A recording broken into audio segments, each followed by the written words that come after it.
Hey guys, good morning. Glad you stopped by. I know it's early. Yeah, well, kind of early. It's still the AM at any rate. But it's alright. There's no time to have, there is no specific time for friendship, right? Stop on by. Say hello. Don't remember what time it is. But today, since you're here, I'll let you know. We're making a cake. Now, this is actually, I know everybody's like, oh, cake. Crazy. Takes forever. And you're right, it can. But not this one. I ran across this recipe, and it's called a pig picking cake. All right, picking cake, and it was brought to life down in the South. Depending on who you talk to is where it comes from. I read some it was a Carolina thing, some was a Georgia thing, but all the same, it's from the southern part of the U.S. and it got its name from being very popular at pig roasts. They would pick the pig apart and eat it and get their bellies pretty full, and then have some cake. And contrary to the name, although it's had several, it's also depending on what you read, it's a pea picking cake. But I like pig picking better. Sounds cooler. But it's a fruit-based cake. It's oranges, it's pineapples. It's light. It reminds you of everything of late spring and summertime. Being outside, having fun with your friends at a roast, or a barbecue. And I think that's really cool. And that doesn't mean you only have to make it in the summertime. All the ingredients are readily available anytime. And you may be like really cold where you're at right now, and you're like, yeah, but it's the summertime. Yeah, but it'll fill your heart with warmth thinking about the summertime while you're eating it, right? Share it with a friend, then you got two people, and all of a sudden you're in bathing suits sitting in your kitchen, while it's snowing outside, sipping on a mixed drink and eating cake. The possibilities are endless, really. If you're new to my channel, this is your first video, welcome. I'm damn glad you stopped by. I hope you get something out of this video. Check out some of my other videos if you're so inclined. If you're returning, one of the new subscribers, thank you. I appreciate you coming back, and welcome back. Yeah, don't forget to like, subscribe, and share. Comments, always welcome. As always, all I ask is you be nice. It's okay to disagree with me or anybody in the comments. Just be nice about it. Think before you type. That's all I ask. And very rarely does anybody ever be mean in the comments, but it has happened, and penalties are severe. But that being said, I will give you all your measurements in teaspoons, tablespoons, cups, and milligrams, milliliters. Although really, we're going to use a box cake mix because it's easy. This is truly something you could do with like the kids, grandkids, or if you're new to baking or you need something quick that to throw together because you just remembered you had company coming over for supper and you wanted to make dessert, this would be a good one. If not, you can definitely use your own cake recipe because it's a yellow cake, and it's got oranges in the cake. Now, I'm not following the cake mix recipe on the back of the box strictly, but that knocks out 90% of the thing. So anyhow, let's get down here to the counter, and we will get started on this adventure. All right, hold on for me 1 second. Okay, down here at the counter. Now that we had far to go, I just say that just so I can adjust my camera to get us where we need to be, right? So, things we will need and things we need to do first. First thing we need to do, preheat our oven to 350 degrees. I remember to say it first this time. I already got mine preheated, we're ready to go. Second thing you're gonna do, find a 9x13 pan, similar to this. You can use a metal one. I even have a metal one. I use glass so that way we can all see what it looks like when it comes out, right? Plus, if you're newer to baking, glass is not a bad thing. It allows you to be able to see what's going on inside your pan, right? You'll find a lot of pie makers, especially when they've been around for a while, will tell you that glass is kind of not a sin, but it's not the preferred pie pan, that you should use ceramic or something of that nature. And ceramic's awesome, don't get me wrong. I have several, but I also have several glass ones because it helps to see what's going on underneath. It doesn't change the flavor or anything like that, but it helps to be able to, especially if you're new, see what's going on. Make sure you're doing things good, or maybe you've been doing it for a million years and doing a new recipe. Still want to see what's going on, all the same. Okay, so we have, and you want to take your 9x13 and just use some cooking spray on it, or you can use butter, up to you. Preheat your oven. Now I'm using a stand mixer, and you could use a hand mixer also. It wouldn't kill you. Now you probably use a spoon or a mix or a whisk, but this particular recipe, calls for you to beat everything for like 3 to 4 minutes. So I don't know if I'd want to sit there and hammer a bowl for 3 to 4 minutes by hand, but you could. All right, so anyhow, got my trusted recipe right here. Fairly trusted recipe. I haven't tried it, so I don't know. And but they're all kind of the same. And we're just gonna start running with it. First thing we need to do is make our cake, and in our stand mixer, we are going to simply add our cake mix. Whatever your favorite yellow cake mix is. It doesn't necessarily have to be Duncan Hines, but whatever you like. And I suppose I could have had this open prior to, but why be prepared, right? You'd never know I was a Boy Scout as a kid. But I was. So, we're gonna add in our bowl, paddle attachment if you're using a stand mixer, cake mix, it's in. Then we are going to add, well, I'm really just not prepared at all today. Butter, juice, eggs, vanilla. Okay, we're gonna add everything I got sitting here. Cake mix. Then we need a stick of butter, which is a half a cup, 114 grams. We're basically baking like I would if I were in the kitchen normally, just baking. Nothing's unpackaged. Then we are going to add a half a cup of the juice to a can of mandarin oranges, where it's like we're continuing our canning. But this time I bought a can of mandarin oranges, and let me tell you, I got some things to tell you. We go ahead and get that in there, along with it is 135 milliliters. Yes, 135 milliliters. 1 teaspoon of vanilla, with which is 4 grams, and then we're gonna add 4 eggs. But I was reading the ingredients list on the back of the mandarin oranges, the can of, and I'm here to tell you what. Now, they're not a whole lot different than ours, right? I mean, there's some stuff in there for preserving, or in the process of them preserving. But one thing that caught my attention was that these particular mandarin oranges were in light syrup. Now, what we made when we canned those oranges was a medium syrup, which is 6 cups of water and 1 cup of sugar. This had the equivalent of a 1/4 cup of sugar in each can. Now, we had 1 cup of sugar go into 7 pints, which is the same size as one of those cans. So we used 1/3 of the sugar that they put in their light syrup. Crazy.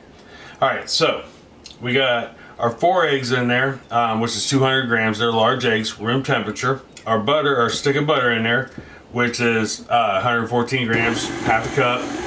And now we're going to start this on low until things start to combine. And then we're going to turn it up on a medium-high speed if you're using a stand mixer, probably about 6, 7 if you have a 7. And we're going to let this run for about 3 to 4 minutes. All right, it has been about 3-ish minutes, and we are thoroughly mixed. We're actually just whooped. I gotta show you this real quick. Now, those of you who've been around a while, I've talked about my spatulas on occasion. This spatula I've had for over 20 years. It was some cheap Christmas novelty set, and it has served me well. It's one of my 2 favorite spatulas. the other one is the one that came in the package. It has finally seen its better days, and it's about to, I don't know if you can see that crack, it's horrible. We're about to end it. It's starting to get nicks in it and all that. It made me kind of sad because this thing has served me better than most of my other kitchen appliances. And it was just a cheap little knockoff, put out for decoration, I think, at one point, gig. So, anyhow, we've got our batter whipped up, just like such. And always, as always, we are going to scrape down our bowl real quick, just like this. Doesn't take long. Now, here, I'll show you the batter real quick. Ugh. There is our batter. It's light, it's fluffy, it's in good shape, and it doesn't take long. And as a matter of fact, we're almost done with the batter, which is kind of cool. So, go ahead and get that back on there, like such. This is definitely one of those, you got a last minute company, or like I said, something you want to do with the kids or the grandkids. If you've got youngins, that are in your house for any amount of time, this would be fun to do. I think, this is definitely something, if I could get Abby to help me longer than 30 seconds, would be a lot of fun. So, the last thing we have to put into this is our oranges. Now, I took my that can of mandarin oranges with the light syrup that's really like my version of a heavy syrup, and see how like ours wasn't completely clean when we canned them.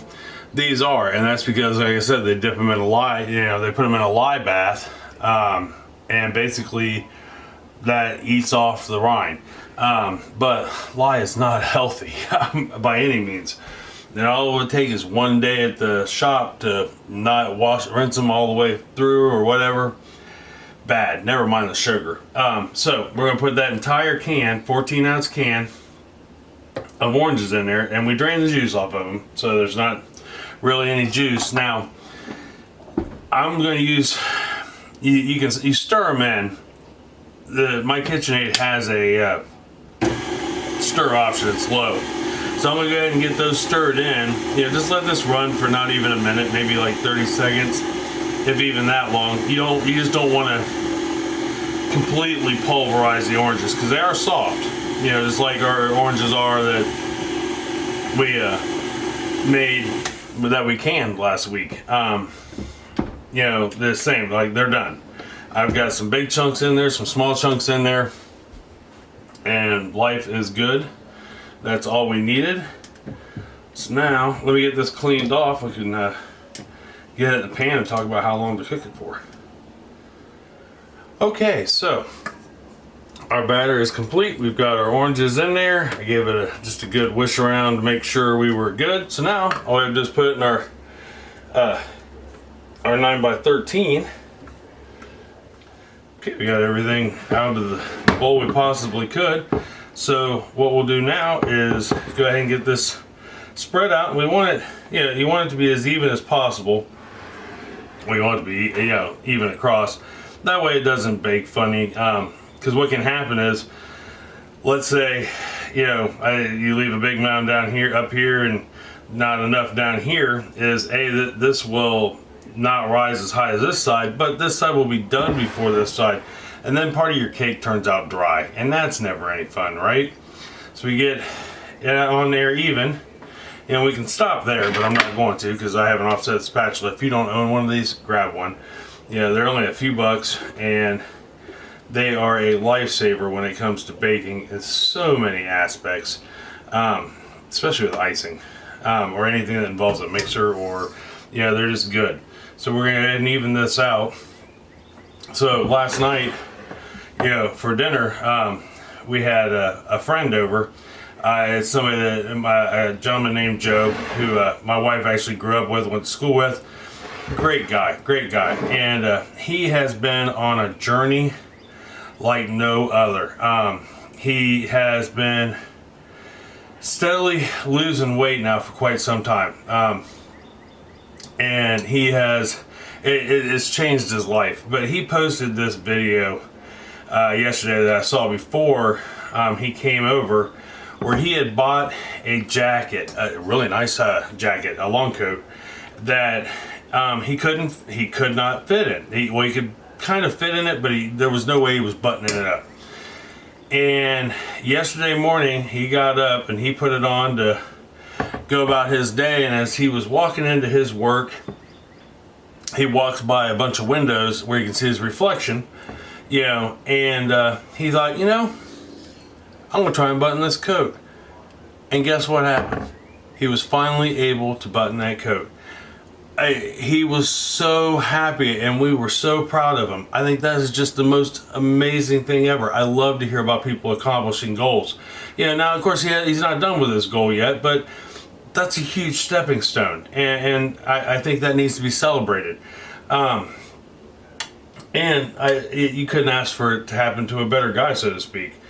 All right, but I just really wanted to let the world know about my friend Joe and how proud we are of him. So we got that nice and even. Let's go ahead and get her in the oven, and we will talk about times and what to look for real quick. There is that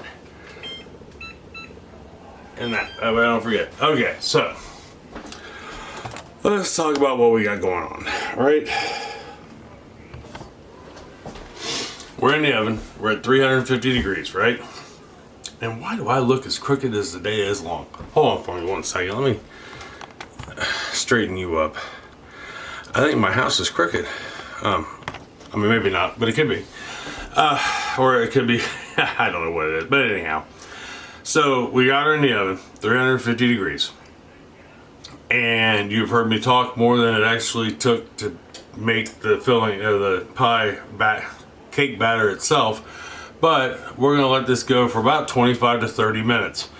Depending on your oven. Mine will probably be closer to 30, but I set my timer for 25. And we're just gonna simply do the toothpick test like we always do. We'll insert that toothpick in the center, pull it out, and there should be no batter. It's okay to have crumbs, but no batter.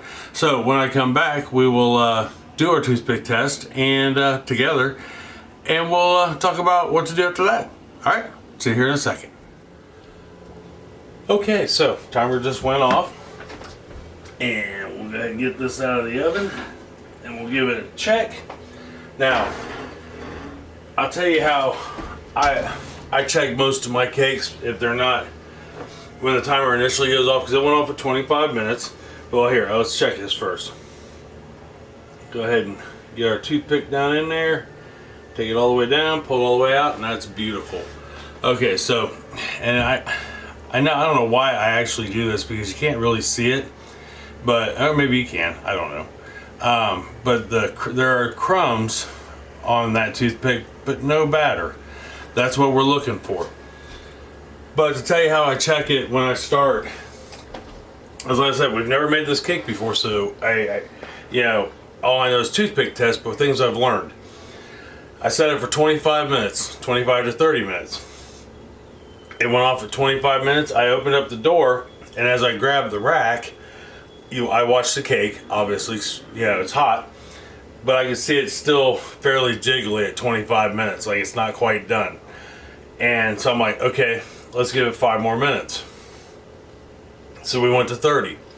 Pulled it out. It was still just a hair jiggly, not when I pulled out the rack, but when I grabbed the pan, I just wiggled a little like this, and I could still see some jiggle in it, like if things were still a little loose. So I did 3 more minutes, only because I had the oven door open. If not, 2 more minutes. But at 33 minutes, we just poked it, first time, and it's done. And there was no jiggle in it when I grabbed it. It's a nice firm cake, got a nice golden top. I think we're solid there. Now the only thing I have to worry about is maybe the edges being a little too done, but that's all right. I know our cake is done, but we still have crumb. That's good, because it's still baking, even when it's sitting here. So what we're going to do now is we're just going to let this cool. For a good solid 45 minutes. We want it down to room temperature. And then after that, when I come back, we can start making the topping for it. All right, I'll see you here in just 1 second. Okay, we are back. cake is cooled. It's not getting any more room temperature than it is right now. So we can go ahead and make our icing, or our whipped topping. Now, we're doing this the quick, store-bought everything way. You could just as easily make your own whipped topping. Instead, I'm using whipped topping pre-made store. You can make your own yellow cake instead of buying a box cake. That is perfectly acceptable. This, on the other hand, is just a quick, easy version of that cake. Plus, if you go online and look, every recipe out there says box mixed cake, but then they'll tell you if you have your own yellow cake recipe and you want to use it, go for it. Same with the whipped topping that goes on it. But that's all right. We're going to do it this way because this is fun. We can learn something from it. And sometimes it's nice to just do easy things. Large bowl. We are going to put 3/4 cup of pineapple juice that we smushed out of this crushed pineapple. Thing actually holds a lot of juice. You could probably get 2 glasses worth out of it. But we got 3/4 cup, 190 milliliters. And to this, I have got a 4-ounce package of instant vanilla pudding. Make sure it's the instant and not the cook and cool. Alright, it has to be the instant or this won't work. It'll do weird things. But we're going to go ahead and put that in there. Then we're going to mix this together till the pudding's dissolved. Alright, so we got our puddings mixed up. Next thing we're going to add to it, that pineapple we were just talking about. Go ahead and get that in there. And we're going to give it a good squishing around. Get it kind of sort of mixed up. And then to that, we are going to add, and that was a 20-ounce can of pineapple. I'm sure crushed pineapple. I'm sure I didn't mention that, but that's what it is. And we just smushed it through a strainer. That way all the juices came out. Reserved 3/4 of a cup. I got the rest in a cup that I'm probably going to have to drink later, or somebody will drink later. But I've got a 1/2 cup, 60 grams worth of powdered sugar, confectioner sugar, candy sugar, depending on who you are, where you live. And now we're just going to give this a good mixing all together. Okay, got that mixed up. Last ingredient, whipped topping. So 8-ounce container. It's kind of the standard container unless you buy the big giant, I love Cool Whip container. But 8-ounce container. I'm going to start with half of it. But here's where it will vary a little. If, let's say, you didn't just squeeze the heebie-jeebie out of your pineapple and there was a little extra liquid in there, things like that, you can add more whipped topping and it will help stiffen up your whipped topping. But we're going to start with 4 ounces and fold that in. And if we need more, now remember when you fold, it's literally folding over, right? I mean, I'm sure you knew that, but there might be somebody that didn't know. Okay, so mixed up. Look at that. Doesn't that look just tender and delicious? I think so. I think it looks fabulous. Sarah's over here behind me sitting in my director's chair. Same one Noah was in for last week. And she is generously awaiting the finishing of this cake. Although I got news for her. There's still one more step after this. I know, it's horrible, isn't it? So good. Yeah. I'm just here for the audience. Right? I am filming in front of a live audience. Mark this down. So, now all we gotta do is spread this out. And unlike when we did the cake batter, we don't need the offset spatula because it doesn't matter if it's even. All we gotta do is stick this thing in the fridge. Alright, our product is finished. And see what I was talking about before we went in the oven, we were talking about glass dishes. That's why. And see, you can see the bottom, see what else is going on, and it can help you to learn. So, what do we do now? Well, I know. I'm thinking the same thing. There always seems to be one more step. But the best part is the last step is we get to eat it. We have put this in the fridge for about 2-3 hours. You put some saran wrap on top of it. Mine 9x13 actually has a lid. So I'll snap that on top of it. And then what that does is it allows the whole thing to chill. Right? And you have to keep this in the fridge. This is a refrigerated cake. It's not a leave on the counter cake like some. So let me get this in the fridge for a couple hours. When I come back, we'll cut us a slice and try it. Alright, hold on for me 1 second. We let it sit in the fridge for a few hours. It's actually quite a few hours. But I went ahead and got her cut for us and put some mandarin oranges on the top. That way it has nice curb appeal. That's, I guess fairly important. Especially if you're going to take it to a party or something like that, or you're having to get together, a gathering. Yeah, you want people to go, oh wow, who made that? Yeah, makes you want to eat it. That's the first step, right? It's like anything else. There's 3 steps to everything. Does it smell? Does your kitchen smell good? Does your presentation, does it look good? And how's it taste? So that's where we are right now. So I'm going to go ahead and try to get me a piece out of here. It shouldn't be real hard. So I let Sarah have the spatula that we put this on with, and she got the same look on her face that I used to get all the time when I was a young warthog, so to speak, and just had that smile. Things like that I think are awesome. Me and her actually had to spend a little time together today amongst all my work. There's our beautiful piece of cake there. I think that looks absolutely just picture worthy. I mean, personally, that's just me. What do I know? I'm just here to give you guys some directions and then hopefully it works out, right? I'm not a professional, but maybe someday. Like they say, to be a professional, you don't necessarily need a degree for most things. You just need at least 10,000 hours of experience. And believe it or not, I've done enough now that I'm almost there on that aspect of it, which is crazy, just crazy. But anyhow, I think that looks absolutely charming. Let's give it a try, right? Let's see what pineapples, oranges taste like together with yellow cake.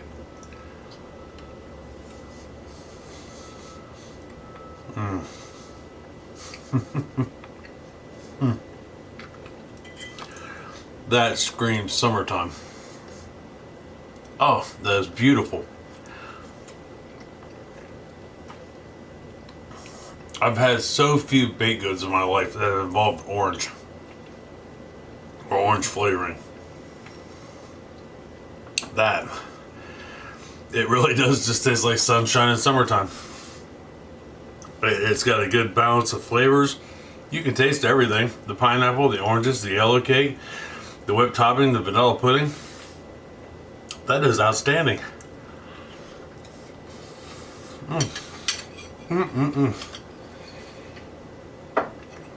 Give this one a try. If you don't, you'll be missing out on something. I'm here to tell you.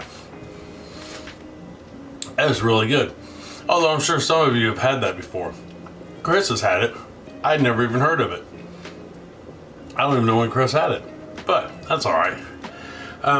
Give it a try. Let me know if you do. You can leave me a comment down below. Or maybe you have a similar recipe. Or a summertime cake that you enjoy that's popular in your area. Anything like that. Or you can jump on Facebook and find us at Mr. Smith's Kitchen and nail us put us a comment in there. Either way, I mean, we're pretty good about getting back with most things. I know here on YouTube, I try to get back to comments as quickly as possible. Usually within a 5-10 minute period, sometimes an hour or two or longer, but for the most part, I'm on it. But all the same, I really think you guys will enjoy this. I really do. So this Saturday for canning, I think we are going to do a beef and mushroom stew, and this is going to be a fun one. So it's we're back to pressure canning again, not just water bathing. And we got to we're gonna sear some meat. We're gonna throw some onions and vegetables. We're gonna throw some onions and mushrooms together, you know, and jar it up. But what it is, it's like a prep version for stew. So we'll not only process it, but I'll make us a small bowl so that way we can see what it looks like once you make it and give it a try also. But it's one you'll like, I'm almost positive. I thought I had a video of it, but I don't. So we are gonna do it. And I guarantee you'll like it. I've made this a couple times, and we'll make up to 7-8 quarts worth, which each quart is enough for a couple people at any rate. So but anyhow, it'll be something you enjoy. So until then, I love you. I love you very much, and I mean that from the bottom of my heart. Tell somebody else that you love them, that you love them very much. It's gonna make them feel good. They may need to hear it. It's gonna make you feel good to tell them, and you're gonna feel good watching them smile when you say it. And you make them some of this pig and picking cake, I guarantee they are going to smile from ear to ear. And right now with the weather being kind of it's gonna bring back a good memory of some summertime, which could start a conversation. Next thing you know, you're at the kitchen table drinking sweet tea, eating a piece of cake, and it's the dead of winter. It'll be good times, I guarantee it. So till Saturday for canning, I love you, and I'll see you then. Talk to you later. Bye-bye.